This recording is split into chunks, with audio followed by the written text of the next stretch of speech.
Oke. Assalamualaikum warahmatullahi wabarakatuh. Perkenalkan, nama saya Chandra Agustiawan dengan NRP 5017251007. Nah, di sini setelah kemarin saya sudah mencoba untuk inverse model dengan data pada tugas sebelumnya. Sekarang saya mencoba untuk mencari data geofisika yang lain, dalam artian saya bebas untuk memilih data dari internet, dari apapun itu. Kemudian saya akan coba untuk inverse modelkan, atau kita coba cari tahu bagaimana regresi linearnya, kemudian bagaimana bentuk modelnya nanti. Nah, di sini sebentar, saya sudah mempunyai sebenarnya beberapa data. Mungkin ya, ini coba. Oke. Nah, eh ini adalah beberapa data. Jadi saya memilih untuk menggunakan data eksplorasi geofisika dengan metode gravitasi seperti itu. Nah, dari mana saya dapat data tersebut? Jadi saya mendapat data itu dari sini, bentar sebentar. Nah, dari sini, dari tugas akhir salah satu mahasiswa dari program studi teknik geologi Fakultas Teknik Universitas Islam Riau. Jadi pada tahun 2019, eh, Sri Ari Sakti. Jadi di sini adalah tugas akhir atau skripsinya berjudul Analisis Geofisika menggunakan data gravitasi dalam penentuan struktur kars bawah permukaan pada daerah Malim Nawar, Perak, Malaysia seperti itu. Nah, di sini setelah saya baca-baca, setelah saya cari data dari sini. Di sini sebetulnya dia menganalisis dari daerah Malim seperti itu. Nah, sebenarnya datanya banyak karena dari metode gravitasi kan salah satu metode yang memanfaatkan percepatan gravitasi untuk menentukan densitas batuan yang ada di wilayah tersebut. Seperti itu kan. Nah, tapi di sini itu tidak sesederhana kita mengukur percepatan gravitasi tersebut di wilayah tersebut menggunakan gravimeter, tapi tidak. Karena eh, yang saya baca di buku A Very Short Story About Geophysics karya William Lowry, di situ mengatakan bahwasannya pada pengukuran dalam metode eksplorasi graviti itu sebenarnya kita dipengaruhi, gravitasi itu kan terdapat beberapa hal yang mempengaruhi percepatan gravitasi, seperti eh, ketinggian, kemudian undulasi, kemudian rotasi bumi, kemudian terrain, kemudian juga ada istilahnya di situ nanti ada Boger anomali, kemudian juga dan sebagainya seperti itu. Nah, di situ kan di sini kalau misal kita kalau misal kita lihat lagi pada rumus gravitasi Newton, G sama dengan Gm per R kuadrat, bahwasanya eh, besarnya gravitasi itu akan bersebanding dengan massa dari kedua benda tersebut, dan juga akan berbanding terbalik dengan eh, jaraknya. Ketika semakin jauh jarak dari kedua benda tersebut, maka gravitasinya itu akan semakin melemah seperti itu. Nah, kemudian kalau misal dia semakin dekat, maka nilainya juga akan semakin eh, tinggi seperti itu, tergantung dari besar massa dari kedua benda tersebut. Itu. Dan juga setiap benda yang ada di bumi, setiap benda yang memiliki massa, dia akan memiliki memiliki medan gravitasinya sendiri seperti itu. Nah, karena di sini saya menemukan data koreksi Boger. Nah, di sini saya akan memanfaatkan data ini untuk melakukan inverse model. Tetapi saya karena di sini itu base-nya atau daerah pengukuran itu ada banyak, saya akan memilih base yang ini saja di titik 1 sampai 12. Jadi base yang ini dengan yang ini di sini. Nah, seperti itu. Tapi sebelumnya mohon izin untuk Mbak Sri Arisayati untuk saya menggunakan data dari eh, skripsi dari Mbaknya seperti itu. Nah, mungkin lanjut. Jadi di sini saya akan menggunakan data yang base ini, kemudian sampai base ini. Nah, nantinya yang divariasikan adalah sumbu X-nya itu akan kita plot sebagai stasiunnya, kemudian nantinya eh, data di Y-nya itu akan di anomali Bogernya seperti itu. Karena ketika kita lihat di sini, misal kita zoom lagi, nah di sini, misal kita plot juga data dari 1 sampai 20 itu terjadi perbedaan yang cukup tinggi di perpindahan base-nya seperti itu. Maka dari itu, untuk menghindari itu, saya akan menggunakan memenggal saja data dari base ini sampai yang sini. Jadi nanti ada total 14 data dan juga ya 14 data dan dua parameter model seperti itu. Nah, sebentar. Nah, di sini sudah saya pindahkan. Jadi di sini untuk stasiun ini base, kemudian 1, 2, 3, 4, 5, 6 sampai 12 itu adalah jumlah titiknya. Jadi base 1 dengan base 2 di jarak antara atau daerah dari base 1 dengan base 2 itu kita ukur sebanyak 12 titik. Nah, nantinya akan didapat seperti ini, seperti itu. Nanti ada 14 totalnya, ketambahan dua base-nya seperti itu. Nah, oke, mungkin kita langsung aja sebentar. Nah, ke sini, bentar. Oke, kita share screen dulu. Oke, share.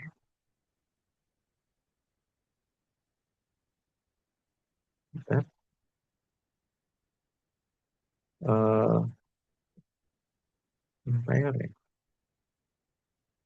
Oke, nah ini udah ini mungkin saya taruh sini.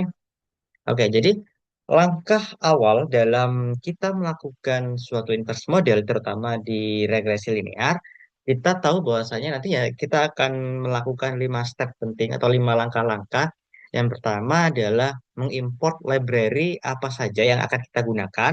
Yang kedua adalah menginput dan memplotting data ke dalam diagram scatter seperti itu. Jadi kita akan memplotting data tersebut menjadi bentuk diagram scatter seperti itu, diagram titik. Nah, kemudian setelah itu di langkah ketiga adalah mengkonversi atau mengubah data frame-nya menjadi sebuah bentuk array seperti itu. Nantinya karena ini adalah pengoperasian dalam bentuk aljabar linear, nantinya kita akan membuat suatu perhitungan dalam matriks tersebut. Nah, kita masih ingat bahwasannya untuk di regresi linear ini kita akan mencari nilai M-nya, di mana nilai M itu adalah didapat dari rumus G transpose dikali G, diinverskan, kemudian dikalikan dengan G transpose dikali D. Nah, nantinya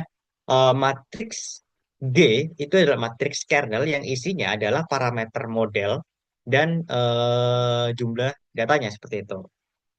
Nah, langsung saja kita akan, kemudian langkah keempatnya adalah mengubah dalam bentuk vektor dan matriks kernel. Yang kelima adalah menemukan solusi untuk nilai M-nya seperti itu. Nah, seperti biasa kita akan lakukan dengan pelan-pelan saja. Oke, karena kita langkah-langkah yang pertama adalah step satu, step one, kita akan Sebentar. Step one kita akan eh, import library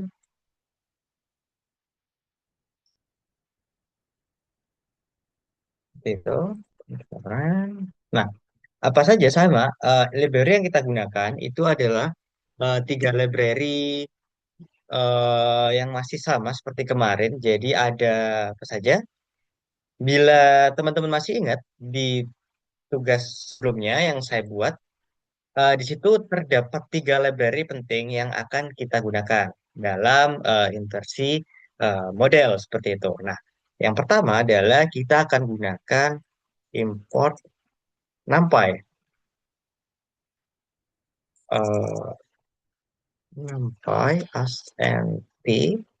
Kemudian kita juga nggak lupa import Pandas as PD.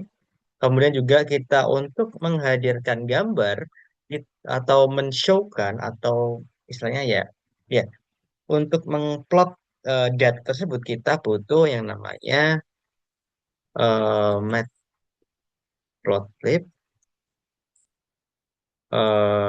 dot fly dot sebentar. Plot SPLT seperti itu. Nah, coba kita run. Nah, kemudian setelah kita step 2 atau sebentar, saya perlu ini. Nah, karena mohon maaf sebelumnya karena keyboard nomor 2 saya lagi rusak, jadi saya harus terpaksa untuk mengcopy dari yang kedua seperti itu. Nah, untuk langkah selanjutnya, sebentar, ini kurang rapi. Oke. Nah, nah, untuk langkah selanjutnya yaitu step 2 adalah dengan menginput data,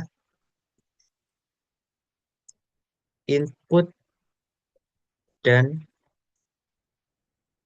plot data seperti itu. Nah,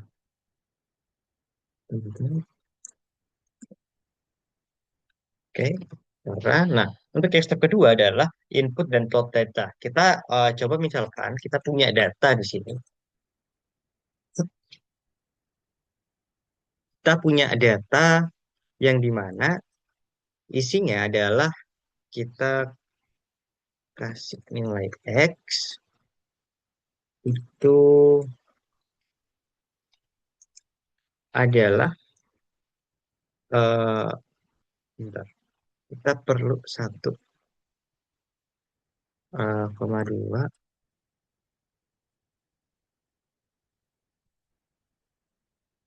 3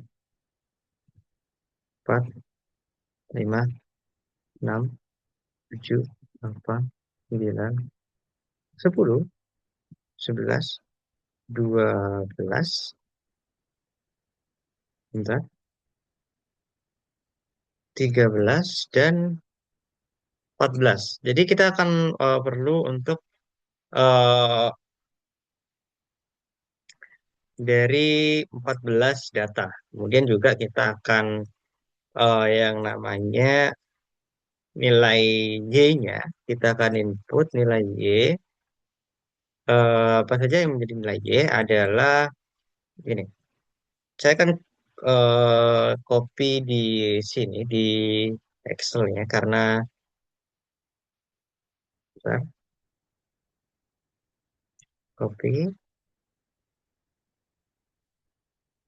Nah, kita taruh di sini. Nah, ini kita ganti ke editing di sini. Eh, gini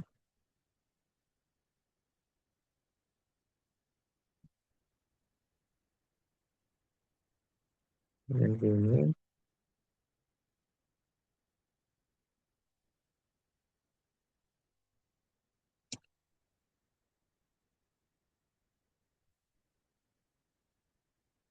bentar.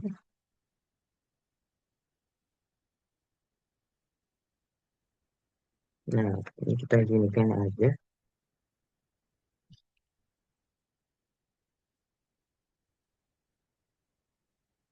Seperti itu.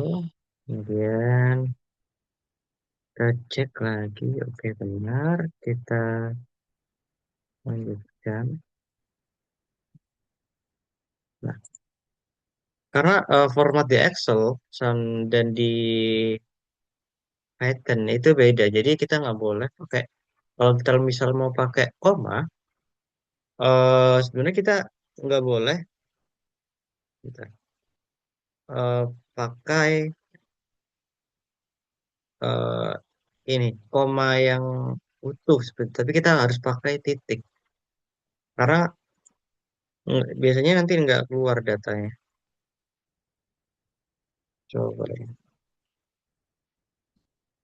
bentar.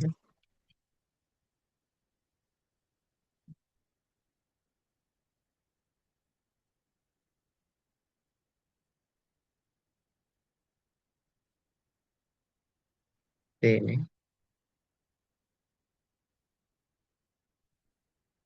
ini.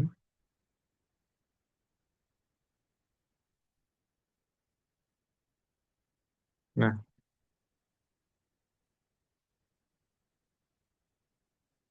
ini akan kita ginikan, kita ginikan.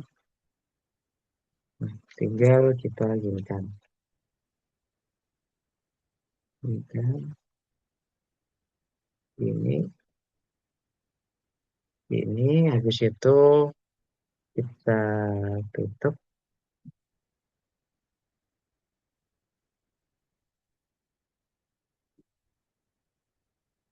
ini.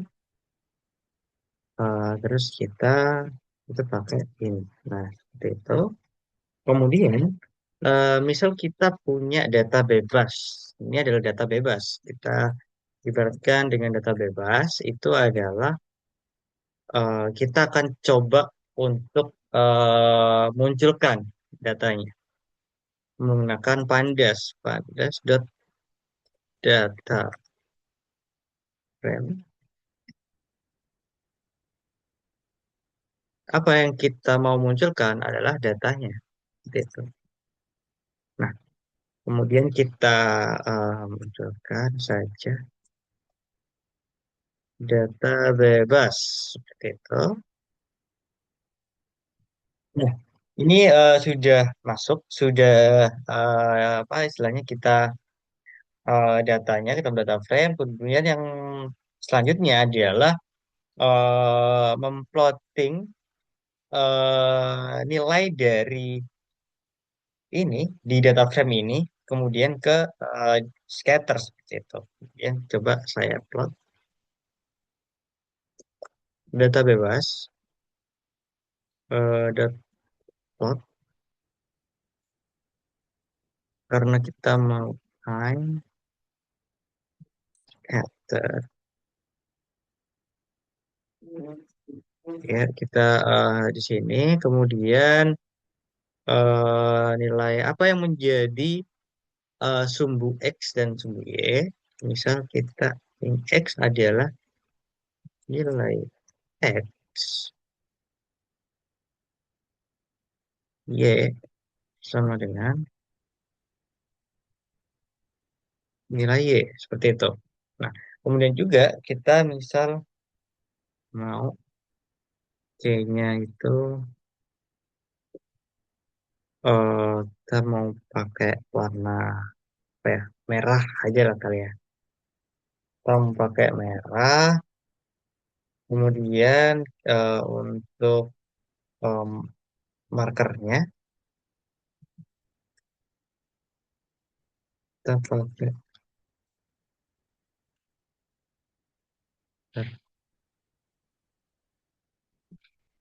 S seperti itu. Nah, mungkin seperti ini saja. Kemudian kita kasih judulnya seperti itu. Sebentar. Jadi PLT dot Ya, bentar. Title. Kemudian data title. Misal data eh, perolehan seperti itu. Kemudian kita pakai font size-nya berapa? Font size-nya biasanya 14. Kemudian kalau misal font weight-nya kita pilih bold aja.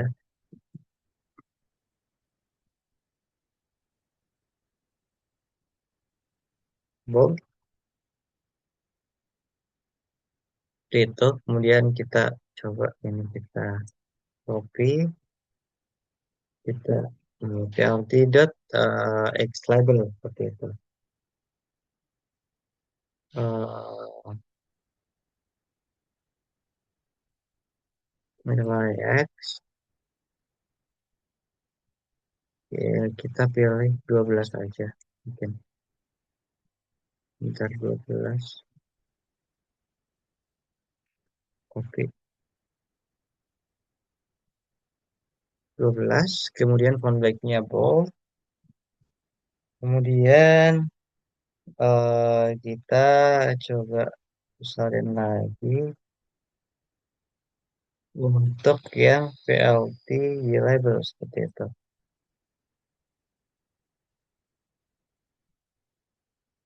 Nilai X. Bentar.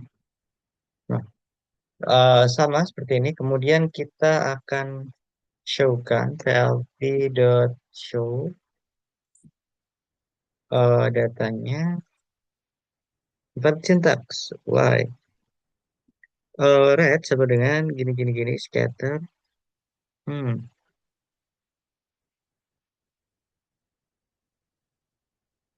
sebentar.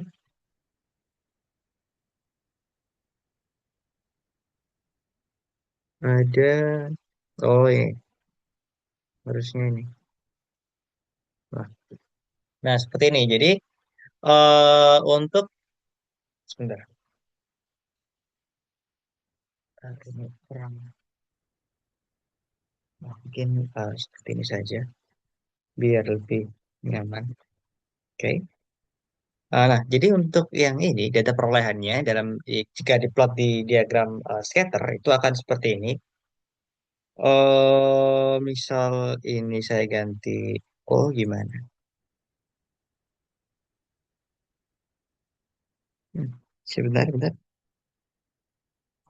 Nah, nah, jadi dari sini pun kita dapat kita lihat bahwasannya tren datanya itu cenderung menurun seperti itu. Nah, kenapa kok menurun?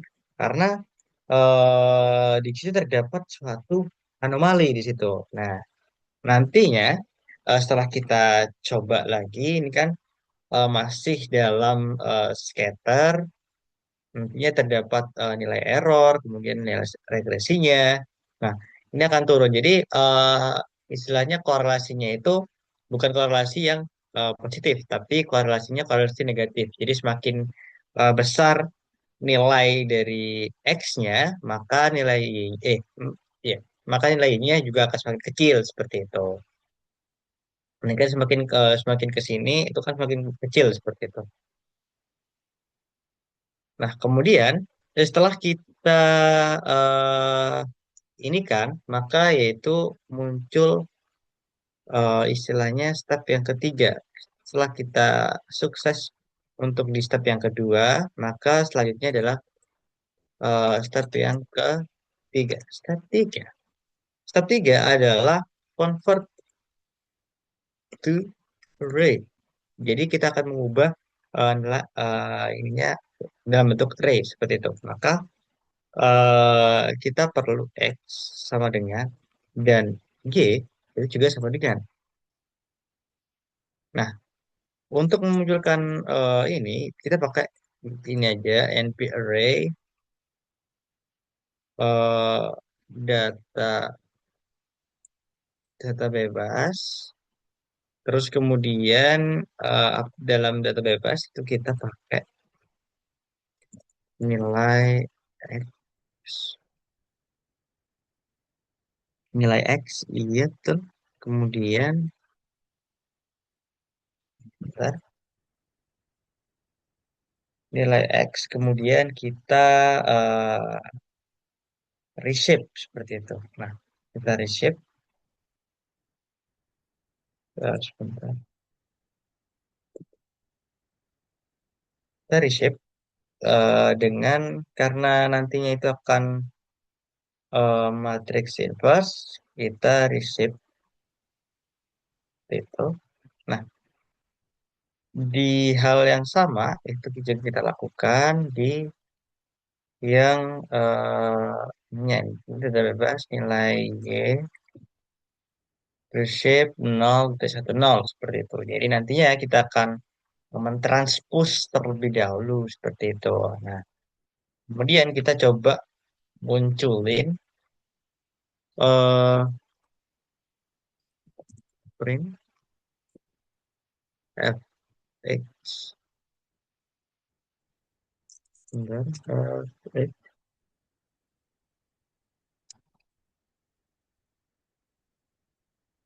hmm,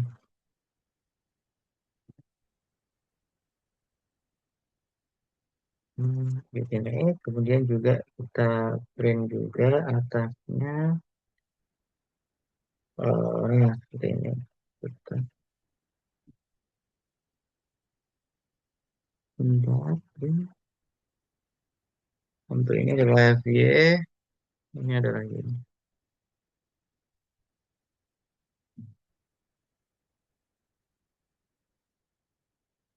Sebentar,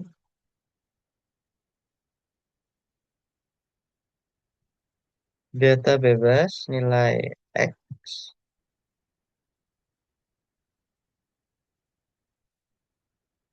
Sebentar, coba kita pakai ini juga kita ini kan. Nah, gitu. Nah, ini sudah muncul untuk nilai dari X dan Y-nya seperti itu. Maka langkah yang selanjutnya harus kita lakukan adalah untuk mengkonvert nilai generate vektor dari ini dan juga membuat dengan matriks kernelnya. Maka kita coba dirumuskan D sama dengan G, D vektor sama dengan G dikali M. Kemudian G-nya itu adalah matriks kernel di mana besarnya adalah perolehan data, jumlah data dengan parameter model yang akan digunakan seperti itu. Nah, misal di sini kita akan gunakan bentar kita markdown terlebih dahulu. Nah, itu. Coba kita di sini step 4. Step 4 adalah mengenerate vektor dan matriks J gitu. Nah, oke. Di sini, maka setelah kita tahu di sini, cuman kita akan mendefine apa itu D, apa itu G-nya. D-nya kan D itu sama dengan nilai dari Y-nya. Maka nantinya kita tinggal copy aja D nilai Y ke dalam D-nya. Kemudian kalau matriks G-nya adalah jumlah data dengan nilai A dan dengan nilai dari eh datanya seperti itu. Coba D itu sama dengan D, Y udah copy seperti itu. Kemudian coba kita langsung aja kita untuk mendefine dari eh, nilai. Kita coba gunakan n data itu adalah panjang dari D-nya, kemudian n parameter ini untuk mendefinisikan eh, adalah dua. Oke, sebentar. Untuk mendefinisikan eh, matriks G-nya seperti itu. Nah, kemudian di sini kita coba akan G sama dengan empty.zeros karena kita akan mengisi matriksnya. eh and data cuma and keluar, ya kan? Di sini kemudian setelah sudah kita akan lakukan yang namanya pengulangan seperti itu. Misal kita coba yang namanya for i in range in range uh, and data seperti itu. Sebentar, sebentar.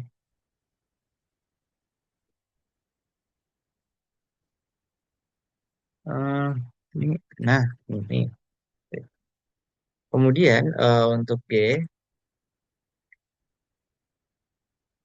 eh, I, koma nol karena kita akan lakukan dari nol maka nol sama dengan di dalamnya adalah I seperti itu. Nah, kemudian untuk yang kolom kedua kita pakai I cuma satu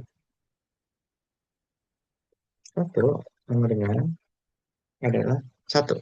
Dan kita akan terus seperti itu. Nah, kemudian coba kita eh, print di sini print F D. Kita coba print munculkan nilai D-nya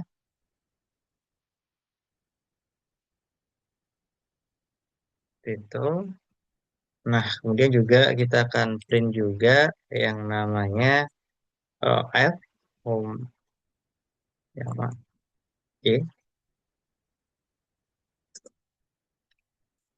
gitu, seperti itu. Nah, sudah kita run. Nah, di sini sudah bentar. eh hmm, betul. Jadi seperti ini nanti tinggal menemukan solusi dari M-nya seperti itu. Nah, sebenarnya karena apa ya? Karena sebentar. Karena ini sudah terdefinisi semua, D kemudian matriks G-nya itu sudah terdefinisi, tinggal kita itu mencari atau finding solution untuk nilai M-nya seperti itu. Bentar, kita akan coba di sini, yaitu finding solution for M. Nah, M ini apa? M adalah gradien dan juga nantinya akan jadi juga interceptnya. Itu nanti kita akan muncul rumusnya seperti itu. Nah, ketika sudah lanjut ke sini, nantinya outputnya adalah misal M residual, kemudian rank, kemudian S sama dengan kita gunakan rumus lina dot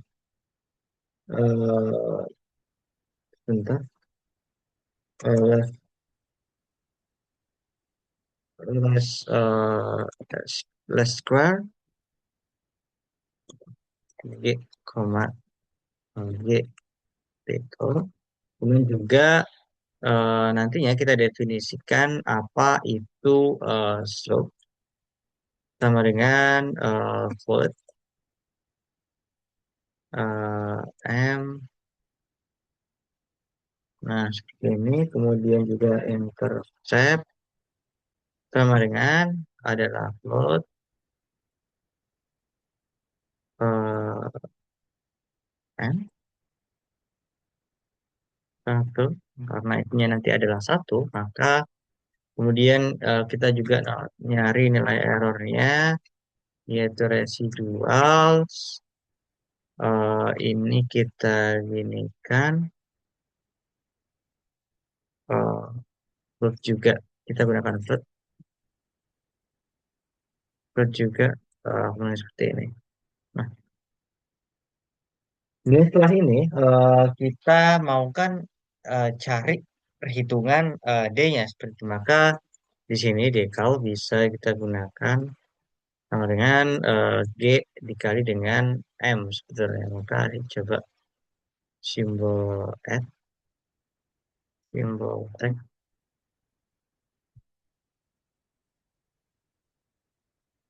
simbol tag.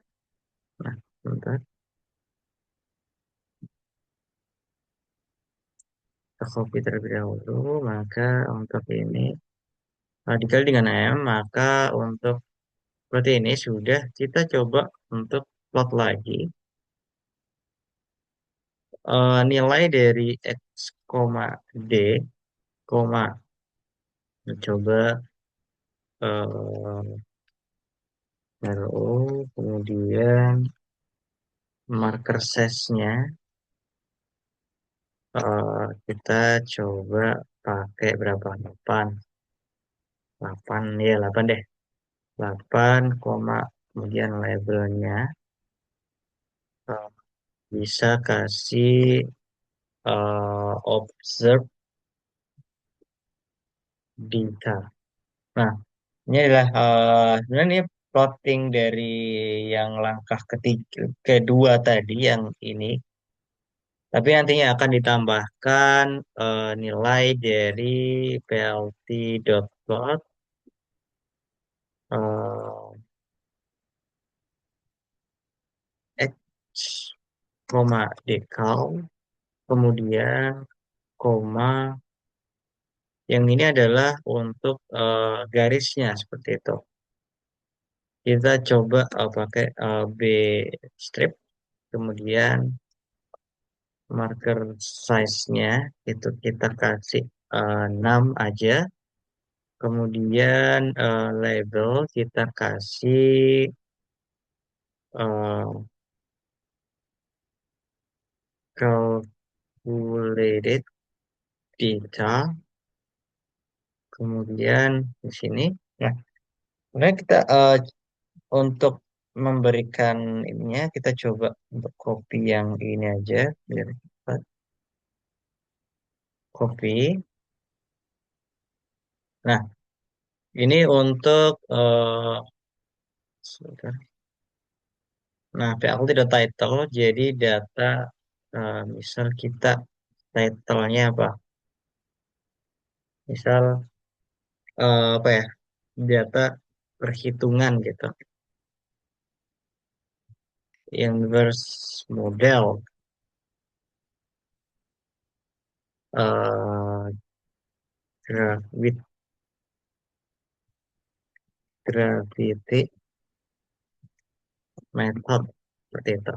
Nah, proses phone wake juga sama aja lah. Sama juga di bold, kemudian X labelnya juga seperti ini, sama. Dan coba kita PLT, kita kasih keterangan terlebih dahulu, PLT.legend. Kita akan coba untuk buat apa kayak legenda atau keterangannya seperti itu.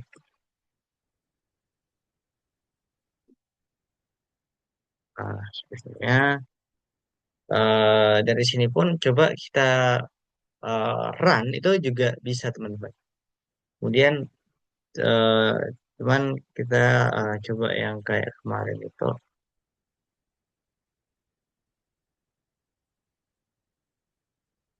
Kemudian akhir sama dengan hop, titik kotak. Kemudian juga sama. Sebenarnya kita akan munculkan rumus ini ya. Ini juga intercept titik dua kan.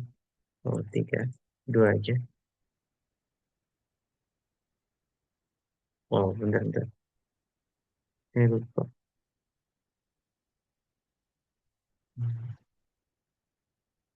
Ini taruh sini dua L. kemudian taruh sini, kemudian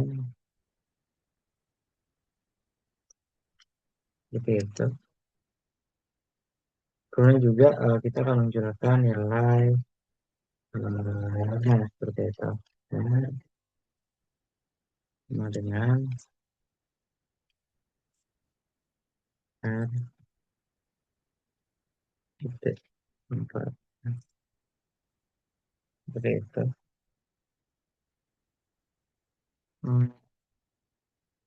Oke, ini cuman seperti ini aja. Mungkin sudah cukup. Cuman, nah sudah cukup sebenarnya. Cuman misal ditambahin lagi plt.text. Ini adalah untuk posisinya sebenarnya. Koma 0,6 misal gitu. Kan 0,05 seperti itu bisa juga. Kemudian txt str, kemudian font size itu bisa kita pilih misal 10 aja nggak apa-apa.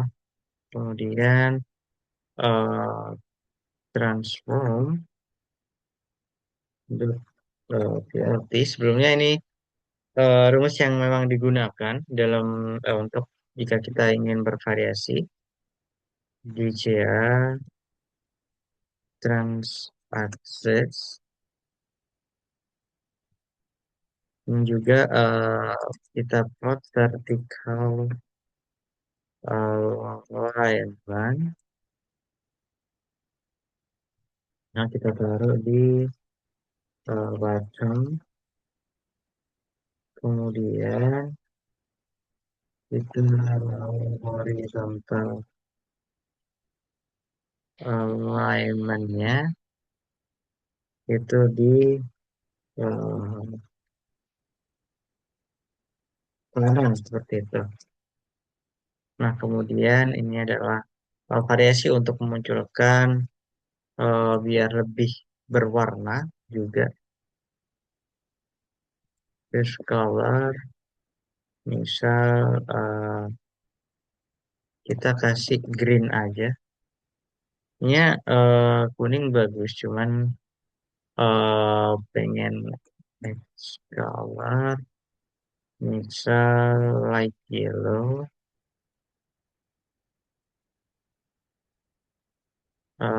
light yellow. Kemudian box bisa ini adalah eh, round seperti itu. Ini tidak lancip. Kemudian ini aja enggak gini. Kemudian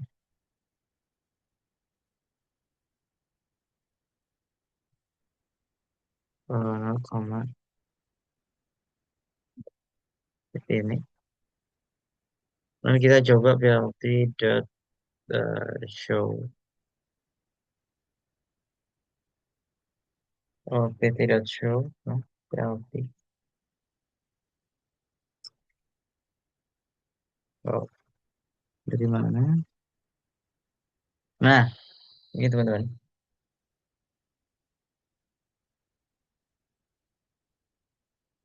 Bentar.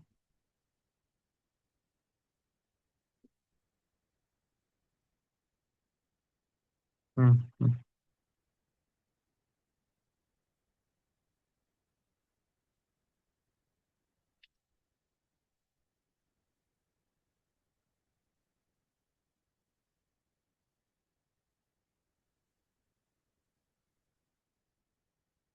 Nah, seperti ini. Jadi data yang kita dapat itu seperti ini. Untuk besar dari koreksi